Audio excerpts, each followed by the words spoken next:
Assalamualaikum and hi.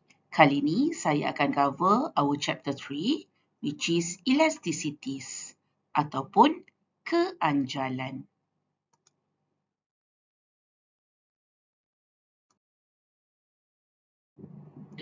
There are 4 types of elasticities. First, price elasticity of demand. Second, income elasticity of demand. Third, cross elasticity of demand. And the last one, price elasticity of supply. Based on this diagram, dapatlah kita lihat sebenarnya elasticity ni ada two main elasticity, iaitu demand elasticity and supply elasticity. Cumanya, bawah demand elasticity, kita ada three types of elasticity of demand, which is price elasticity, income elasticity dan juga cross elasticity. Ketiga-tiga elasticity ini akan dibincangkan dengan mengikut our law of demand. Sementara di bawah supply elasticity, cuma ada satu sahaja iaitu price elasticity of supply. So, sebarang discussion berkaitan dengan price elasticity of supply ini, kita akan follow kita punya law of supply. Sebelum kita nak bincangkan keempat-empat elasticity tadi tu, kita kena faham dulu apa yang dimaksudkan dengan elasticity ni. Elasticity atau nama lainnya responsiveness ataupun sensitivity. Okay? Yang mana elasticity ni adalah satu konsep yang mana kita nak mengukur tindak balas.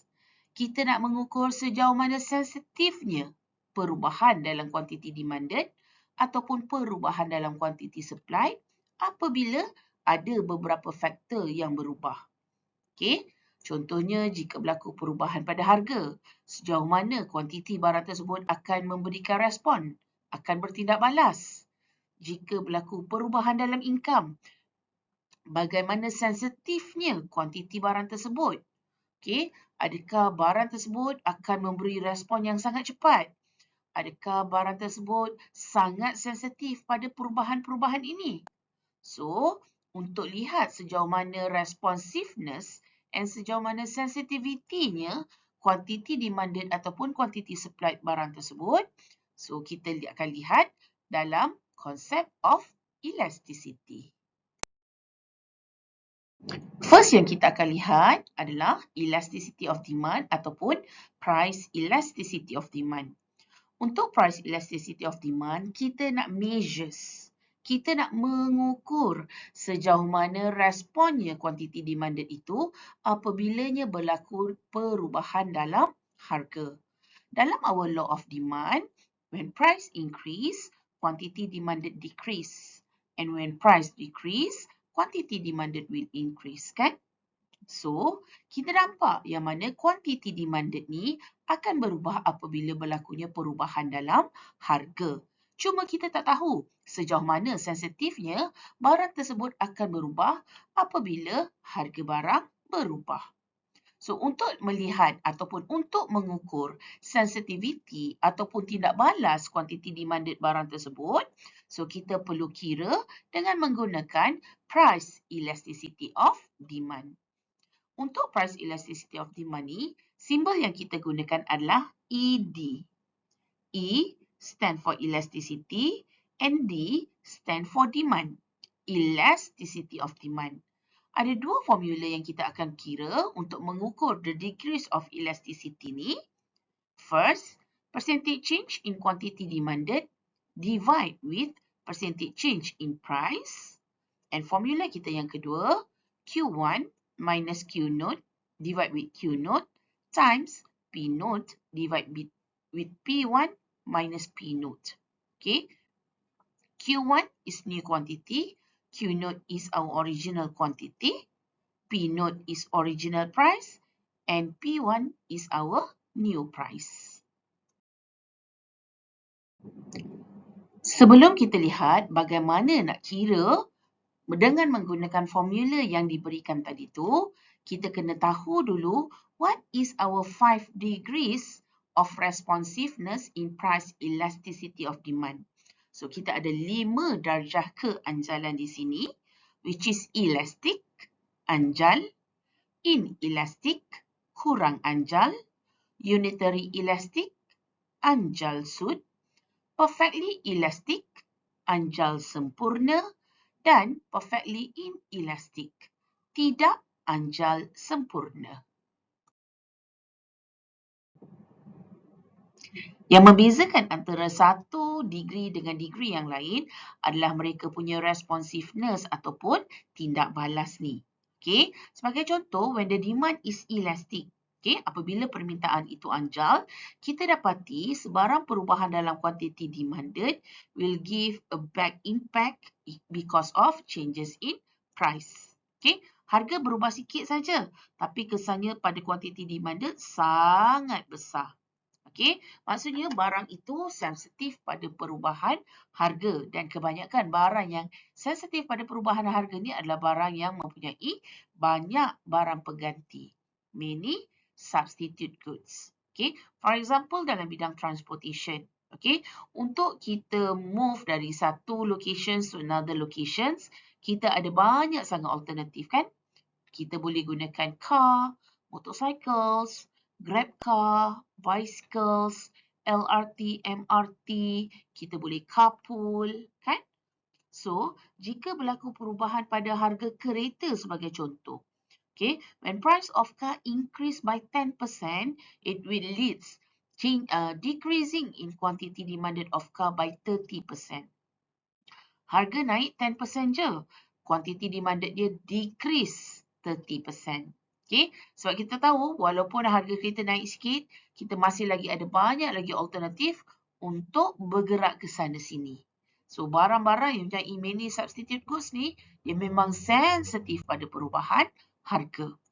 Jika kita nak kira mereka punya sensitivity ni dengan menggunakan formula tadi tu, kita akan dapati our coefficients ataupun jawapan akhir kita nanti, kita akan dapat greater than 1. Lebih besar daripada 1. Kira-kira dapat 2.5. Kira-kira dapat 3.03 ataupun 4.05. Okay? Lebih besar daripada 1. It means that kita sedang mengira yang barangnya sensitif pada perubahan harga, yang mana degrees-nya adalah elastic. Berbanding dengan inelastic demand ataupun permintaan yang kurang anjal.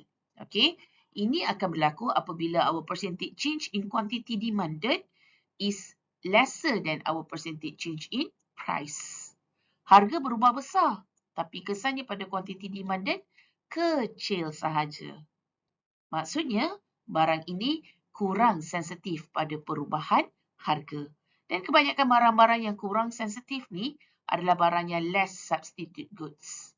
Barang yang tidak banyak pengganti. Okay? For example, untuk petrol, selain daripada RON 95, kita boleh isi dengan menggunakan RON 97 ataupun NGV gas. Kan? Tapi, walaupun ada alternatif, it's very limited. Kan? Sangat terhad. So, jika berlaku perubahan pada harga petrol, RON 95 naik 20%, kuantiti demanded kita akan berkurang. Sebab harga dah makin mahal tak? Kan? Tapi pengurangannya hanyalah sekitar 5% sahaja. Sebab kita tak mempunyai banyak barang pengganti yang lain. Tak banyak alternatif.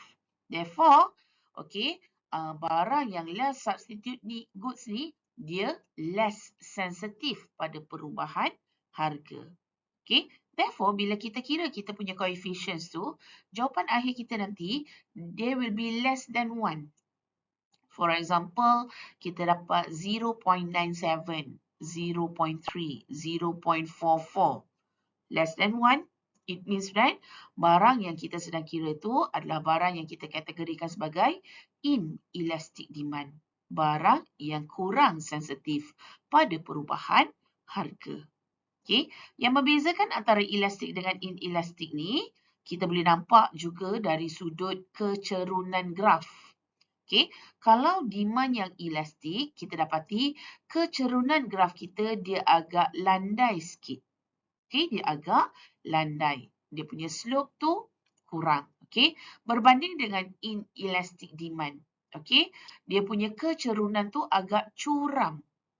Okey, ini kita sebut sebagai stepping. Okey, stepping demand curve.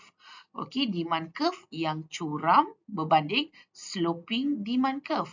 Okey, demand curve yang agak landai. The third degrees of elasticity is when our demand is unitary elastic ataupun anjal sud. Dalam unitary elastic ni, berapa besar pun perubahan dalam harga, dia akan menyebabkan perubahan yang sama kadarnya pada kuantiti demanded. Okay, so perubahannya adalah pada perubahan yang sama.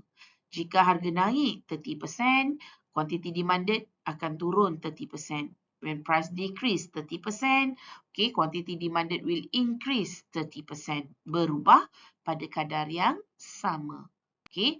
Barang yang sebegini biasanya adalah barang yang kita kategorikan sebagai necessity goods ataupun barang keperluan asas. Okay. So, kalau barang keperluan asas seperti contoh food, okay, harga beras. Harga beras naik 30%, kita akan kurangkan pada kuantiti yang sama. Okay, pada kadar yang sama, 30%. Sebab ia memang keperluan asas. Okay. Therefore, bila kita kira, kita punya calculations tu dengan menggunakan formula tadi tu, our coefficients will be equally 1. Anjal sud. Ngam-ngam 1. Bukan 0.99, bukan 1.01. Yang keempat, kita ada when our demand is perfectly elastic. Anjal sempurna. Kali ini, tiada sebarang perubahan pada harga. Tapi, quantity demanded will unchanged uncertainty. Okay, so kat sini kita boleh nampak daripada graf ni, tiada sebarang perubahan pada harga. Tapi, quantity demanded kadang-kadang increase 30%, kadang-kadang decrease 5%, tidak menentu. Therefore, kita akan dapati bentuk demand curve kita ni will be a horizontal lines. Mendatar sahaja. So, dia akan berbezalah dengan bentuk demand curve kita yang sebelum ni, yang downward sloping. Kan? Sebab apa? Sebab kat sini tiada sebarang perubahan harga. Tapi kuantiti demanded sahaja yang sentiasa berubah. Situasi ni jarang-jaranglah berlaku. Okay, kalau kita nak cari contoh pun, it's very rare. Okay, ada tak pun contoh yang mungkin kita boleh berikan sebagai contoh harga payung?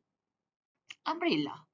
Okay, harga payung sama ada tahun lepas ke, tahun ni ke, minggu lepas ke, minggu ni ke, harga dia sama je. Tapi kuantiti demanded dia sentiasa berubah. Kan? Dia berubah disebabkan oleh faktor cuaca. Harga tetap RM15, tapi kadang-kadang kuantiti demanded dia increase sampai 30%. Sebab masa tu mungkin rainy season. Ataupun harga dia masih lagi kekal sama, tapi kuantiti decrease by 5%. Mungkin waktu tu is a sunny day. Okay? Ataupun harga air balang. Air balang tu kan, yang kita jumpa dekat pasar-pasar malam tu. Harga satu cup sama je RM3. Tapi kadang-kadang kuantiti demanded dia increase. Kadang-kadang kuantiti demanded dia decrease. Disebabkan oleh faktor cuaca. Therefore, barang-barang yang sebegini kita kategorikan sebagai perfectly elastic demand. Permintaan yang anjal sempurna. Okay? Berbanding dengan perfectly inelastic demand. Permintaan yang tidak anjal sempurna. Dia terbalik pula. Okay, harga sentiasa berubah, tapi kuantiti demanded pula tak berubah. Harga kadang-kadang naik 5%, kadang-kadang turun by 15%, tapi kuantiti demanded dia masih lagi sama.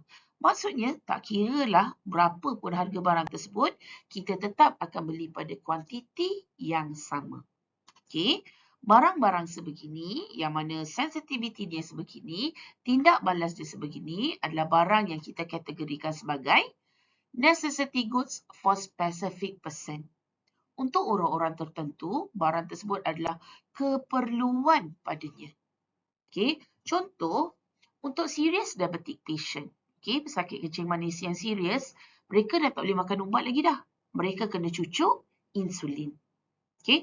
So, untuk insulin ni ada bacaan dia. Okey, ada measurement dia yang dah doktor tetapkan. Satu hari berapa mililiter, satu hari berapa kali kena cucuk. Okey, kalau dia tak ambil insulin tu, dia akan menyebabkan hypo. Okey, so kalau harga insulin naik mendadak dalam pasaran ataupun turun dengan sangat murah dalam pasaran, okey, untuk serious diabetic patients ni, mereka tetap akan beli pada kuantiti yang sama. Sebab keperluan mereka adalah sama setiap hari. Nak beli banyak pada ketika harga murah pun tak guna juga. Sebab mana tahu bila jumpa doktor untuk next visit, okey, bacaan ubat tu dah berubah. Mungkin doktor naikkan lagi dos ataupun kurangkan dos. So tak guna pun. Okay. Therefore, untuk barang yang merupakan necessity goods for a specific person, permintaannya adalah perfectly inelastic. Okay. Insulin for diabetic patients. Okay. Drug. Okay. Kepada drug addict ataupun cigarette to the heavy smokers. Untuk mereka-mereka ni, barang mereka tu, rokok, dadah, insulin tu adalah mereka punya necessity goods. Oleh itu, mereka langsung tidak sensitif pada perubahan harga. So, this is our 5 degrees of elasticity yang mana selain daripada kita boleh nampak perubahan dari sudut respon itu, kita boleh nampak juga perubahan dari sudut graf. Kan? Kalau perfectly inelastic demand, demand curve dia akan berbentuk vertical lines. Okay? Untuk perfectly elastic demand, demand curve dia akan berbentuk horizontal lines.